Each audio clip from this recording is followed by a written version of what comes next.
বেগম খালেদা জিয়া অসুস্থ, তার সুস্থতার জন্য আমরা কামনা করছি। কোরআন শরীফ পাঠ করছি, কোরআন শরীফ পাঠ করে শেষে আমরা দোয়া করবো ইনশাআল্লাহ।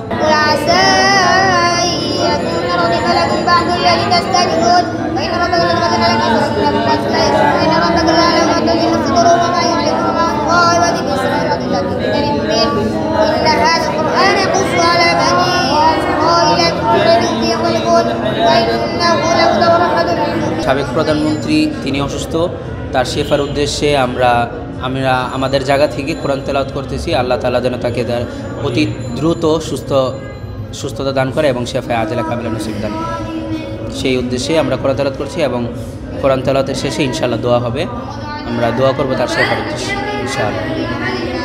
জি, আমরা এই পর্যন্ত 22 পারা পড়া হয়ে গেছে অলরেডি, আর 8 পারার মতো বাকি আছে, হয়ে যাবে ইনশাআল্লাহ।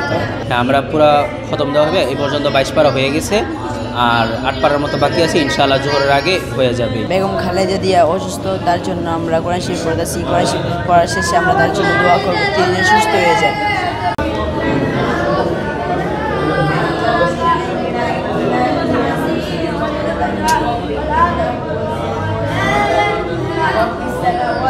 আমরা মাদ্রাসার হুজুর ছাত্ররা এখানে একত্রিত হয়েছি আমাদের সাবেক প্রধানমন্ত্রী বিএনপি চেয়ারপারসন বেগম খালেদা জিয়ার জন্য। তিনি অসুস্থ, তার অসুস্থতা যেন সুস্থতায় পরিণত হয়, এই কারণে আমরা এখানে দোয়া মাহফিলের আয়োজন করেছি।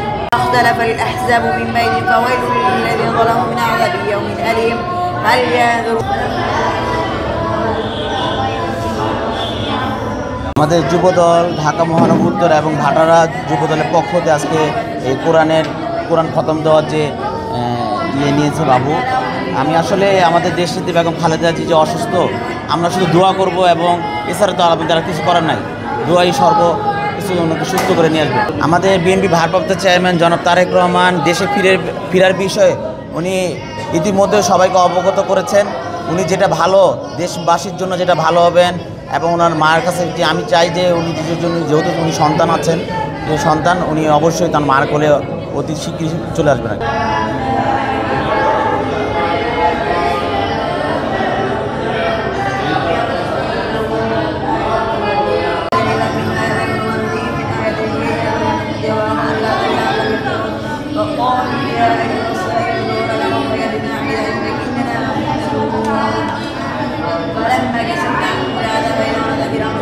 قال يا قوم ليس بكم سلطان علي انا من ذلك ولكم سلطان خير من هذا